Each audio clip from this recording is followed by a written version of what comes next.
कि भारत में उस समय मोदी सरकार थी। अगर कोई और सरकार रही होती तो फाइजर कंपनी के साथ अपने रिश्ते बेहतर कर लेती। इसमें न जाने कितनी कमीशन खाई जाती, कितना बड़ा घोटाला हुआ होता इससे पहले। और ये जो अपनी वैक्सीन की बजाय आपके देश में फाइजर की ये वैक्सीन आज बिक रही होती। आपको कोविशील्ड नहीं मिलती, आपको कोवैक्सीन नहीं मिलती, आपको फाइजर मिलती। और इसमें बीच में जो बिचौलिए होते हैं उन्होंने बहुत मोटा पैसा अब तक कमा लिया होता। फाइजर कंपनी ने दिसंबर 2020 में भारत सरकार को अपनी वैक्सीन से जुड़ा डेटा भेजा था और भारत में इसके इस्तेमाल की मंजूरी मांगी थी, क्योंकि ये तो बहुत बड़ी मार्केट है भारत की। फाइजर इतनी बड़ी मार्केट को कैसे छोड़ देता। लेकिन भारत सरकार ने इसके लिए जो एक्सपर्ट पैनल बनाया उसने पूरे 2 महीने तक इस वैक्सीन का अध्ययन किया और फरवरी 2021 में इस पैनल ने फाइजर कंपनी को यह बताया कि अगर वो अपनी वैक्सीन भारत में बेचना चाहती है तो उसे पहले यहां ट्रायल करने होंगे, क्योंकि पैनल को अपने अध्ययन में यह पता चला कि लोगों पर इस वैक्सीन के साइड इफेक्ट्स देखे जा रहे हैं। और इसी वजह से भारत सरकार ने इस वैक्सीन को यहां बिना ट्रायल के इस्तेमाल की मंजूरी नहीं दी। और उस समय जब यह आवेदन खारिज हुआ तो फाइजर कंपनी की तरफ से एक ऐसा पूरा माहौल बनाया गया कि भारत सरकार ही इस वैक्सीन के खिलाफ है, जबकि ऐसा नहीं था।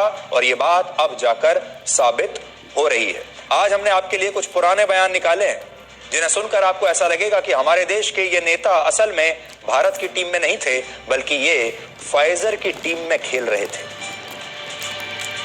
देखिए, अभी इंटरनेशनली मॉडर्ना और फाइजर दोनों ने बोला है कि उनकी वैक्सीन्स के ट्रायल हो चुके हैं और उनकी वैक्सीन्स जो हैं वो बच्चों के लिए सूटेबल है।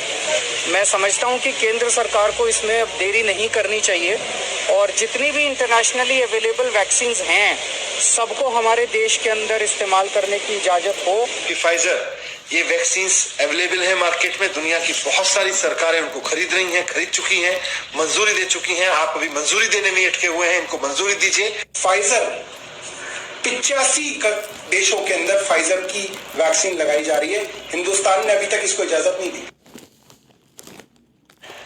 एक और बहुत बड़ी बात उस समय हुई जिससे ये पूरी बात बिगड़ी। फाइजर कंपनी ये चाहती थी कि जब वो अपनी वैक्सीन को भारत की बाजारों में उतारेगी और अगर किसी व्यक्ति को कोई साइड इफेक्ट होता है, कोई व्यक्ति मर जाता है, तो वो इसकी जिम्मेदारी नहीं लेगी और भारत में इस कंपनी के खिलाफ कोई कानूनी कार्रवाई नहीं हो सकती। यानी भारत सरकार उस कंपनी को अदालत में ले जाकर सू नहीं कर पाएगी, उसके खिलाफ कोई कानूनी कार्रवाई नहीं की जाएगी। ये आश्वासन फाइजर भारत सरकार से लिखित में लेना चाहता था। अब आप सोचिए, ऐसा कैसे हो सकता है कि किसी वैक्सीन का साइड इफेक्ट हो हमारे देश के लोगों पर, हमारे देश के लोग उससे मर जाएं और उसके बाद सरकार उस पर एक्शन भी ना ले पाए। ये क्लॉज चाहती थी फाइजर और इसी